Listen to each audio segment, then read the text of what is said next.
Dans l'exercice 51, nous allons effectuer les calculs avec les pourcentages, en traduisant les calculs mathématiquement. 20% va s'écrire mathématiquement 20 sur 100, et après calcul, on peut l'écrire 0,2.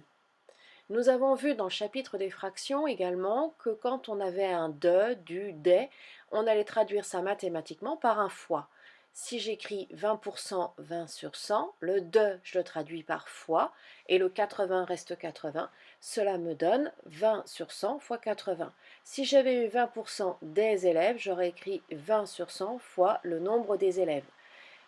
Ce qui suit le de, du, des n'est pas toujours donné explicitement, parfois il faut que je cherche l'information dans mon énoncé.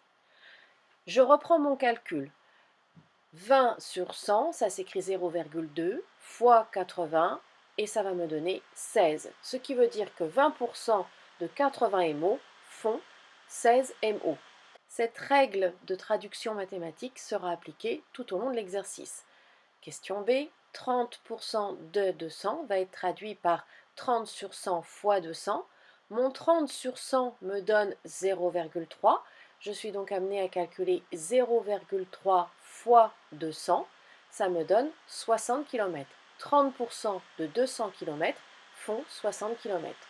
70% de 50 litres. 70% c'est 70 sur 100. Le 70 sur 100 est remplacé par 0,7 et ça me donne 35 litres. 70% de 50 litres font 35 litres. 200% de 70 euros, 200% c'est 200 sur 100. Une fois que je fais le calcul, ça me donne 2. Je suis amené à faire 2 fois 70, c'est-à-dire que 200% de 70 euros, ça fait 140 euros. Dans l'exercice 52, on me parle d'élection. Pour cet exercice, on va pouvoir faire un tableau de proportionnalité. Le tableau de proportionnalité va parler du nombre total d'élèves de la classe et du nombre d'élèves qui ont donné leur voix à Claire.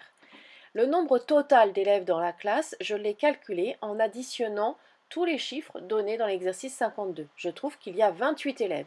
Parmi ces 28 élèves, il y en a 15 qui votent pour Claire. Ce qui m'intéresse, c'est de savoir pour 100 élèves combien voteraient pour Claire, ce qui me donnera mon pourcentage.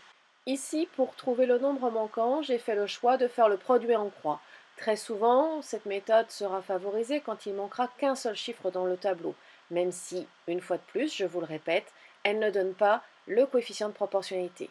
Pour le produit en croix, je fais donc 15 fois 100 divisé par 28. Je fais ma valeur approchée de pourcentage, ça me donne 53,6.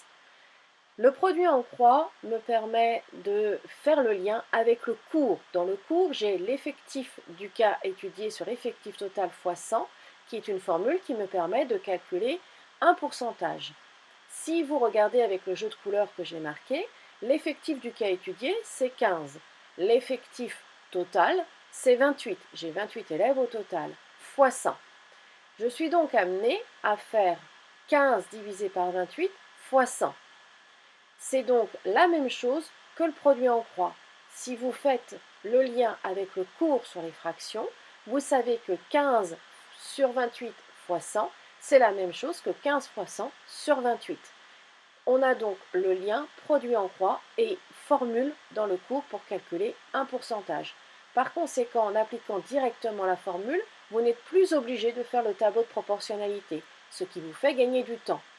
Pour Martin, si j'applique directement la formule, j'ai 8 élèves sur les 28 qui ont voté pour lui, je multiplie par 100 pour avoir le pourcentage, ça me donne 28,6%. Par contre, pour Léo, je ne fais pas le calcul comme précédemment. Je vais faire 100 moins les voix données à Claire et les voix données à Martin. Ce qui reste, ce sera pour Léo. Comme ça, je suis sûre et certaine que ma somme me fera bien 100. Pour l'exercice 54, j'ai à nouveau un calcul de pourcentage et pour éviter d'avoir à faire un tableau, je vais utiliser la formule. La quantité du cas étudié, c'est la remise qu'a eu Marc. Il a eu 60 euros de remise. La quantité totale, c'est les 340 euros que coûtait le VTT sans la réduction. Je fais x100 pour avoir mon pourcentage et je trouve que Marc a eu une remise de 18%. Pour chacun des exercices que vous avez eu à faire, vous pouvez choisir de faire à chaque fois un tableau de proportionnalité, mais cela va vous prendre beaucoup de temps. Il faudra faire correctement le tableau en tirant les traits à la règle, en mettant correctement les légendes, tandis qu'en appliquant directement la formule, vous gagnerez beaucoup de temps. Et c'est ni plus ni moins le produit en croix.